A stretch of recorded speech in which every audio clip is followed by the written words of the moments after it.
Hey guys, welcome back to Shivam classes. अब हम जो क्लास 10th के साइंस के जो एनसीईआरटी सॉल्यूशंस देख रहे थे, हर एक क्वेश्चन को जो है हम बिल्कुल डिटेल में डिस्कस कर रहे हैं। तो थोड़ा सा पेशेंस रखना और क्वेश्चन को जो है बिल्कुल समझने की कोशिश करना। जिस तरीके से हम समझाते हैं उसी तरीके से जो आप याद रखेंगे तो एक लॉन्ग टाइम तक, या मैं बोलूँगा यही जो है आपको आंसर उसका याद हो जाएगा। अब हमारे पास नेक्स्ट क्वेश्चन क्या है? नेक्स्ट क्वेश्चन है right equations for the reaction of. हमारे को केमिकल रिएक्शन लिखनी है किस किस के लिए? एक तो आयरन विद स्टीम, आयरन जो है स्टीम के साथ, जैसे हम पानी को गर्म करते हैं ना तो स्टीम बन जाता है, वाष्प बन जाता है, तो उसके साथ ये रिएक्शन कैसे करेगा? जनरली अगर मैं बोलूं आयरन की रिएक्शन हमारे को H2O के साथ करनी है, वाटर के साथ करनी है, क्योंकि स्टीम क्या है? स्टीम वाटर ही तो है। दूसरा कैल्शियम विद वाटर, कैल्शियम की रिएक्शन हमारे को करनी है किससे? वाटर के। और पोटेशियम विद वाटर, तो हमारे को तीन रिएक्शन, केमिकल रिएक्शन लिखनी है किस किस के साथ? एक तो आयरन के अंदर, स्टीम के अंदर कैसे रिएक्शन होगी, कैल्शियम के अंदर और वाटर के अंदर आपस के अंदर कैसी रिएक्शन होगी, और पोटेशियम और वाटर के अंदर रिएक्शन किस तरीके से होगी, ये हमारे को बताना है। तो सबसे पहले तो आपको याद क्या रखना है? आयरन, आयरन को क्या लिखा जाता है? Symbolic Fe। Fe जो है वो आयरन को लिखा जाता है, ठीक है। स्टीम जो मैंने आपको बताया, स्टीम क्या है? वाटर ही तो है भाई। पानी को गर्म किया और वो स्टीम बन गया, लेकिन वो वाटर तो वाटर ही है। अगर आप वाटर को जो H2O होता है उसको आप जमा दो, बर्फ बना दो, बर्फ बनने के बाद भी इसका केमिकल फॉर्मूला H2O ही होता है। आप उसको गर्म करो पानी को और स्टीम बना दो, फिर भी उसका केमिकल फॉर्मूला H2O ही होता है।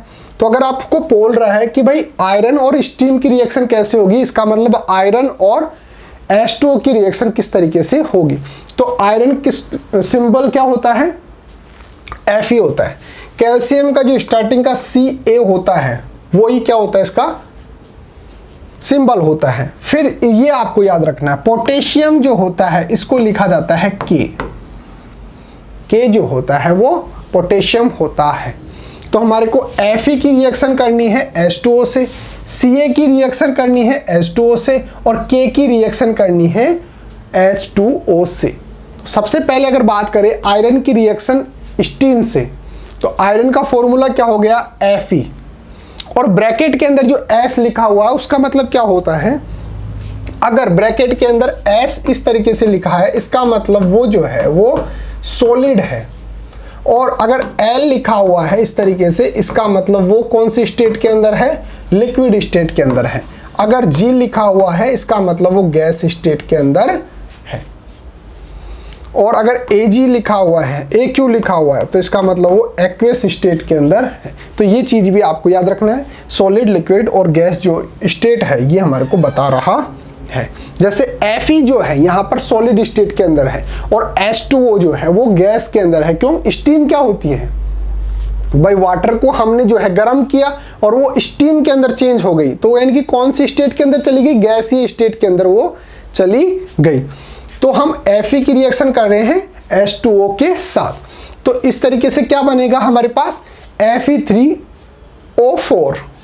ये भी कौन से स्टेट के अंदर होगा? सॉलिड स्टेट के अंदर होगा। और साथ के साथ हमारे पास क्या बनेगी? हाइड्रोजन गैस बनेगी, जो कि गैस के जो स्टेट है उसके अंदर होगी। तो आपको ब्रैकेट के अंदर जो लिखे होते हैं उसका मतलब समझ में आ गया?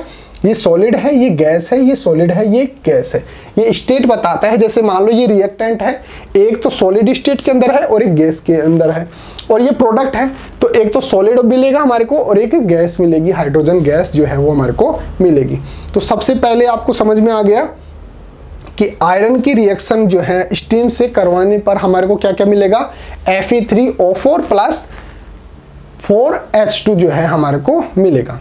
दूसरी अगर बात करें कैल्शियम की रिएक्शन करवानी है वाटर के साथ, कैल्शियम का क्या होता है? Ca। कौन सी स्टेट के अंदर है? सॉलिड के अंदर है। और किससे रिएक्शन कर रहे हैं? H2O से कर रहे हैं। देखो वाटर जो है कौन सी स्टेट के अंदर होता है? लिक्विड के अंदर होता है, तो देखो ब्रैकेट के अंदर। और मैंने यहाँ पे बात की थी स्टीम, स्टीम कौन से होते हैं? गैस के अंदर, तो ये G होगा। तो इसका मतलब समझ में आ गया आपको? तो कैल्शियम की रिएक्शन वाटर से करने पर CaOH2 प्लस H2 गैस जो है हमारे पास मिलती है। यहां पर जो CaOH2 जो है वो एक्वस है, जो मैंने आपको समझाया था ना अभी वो।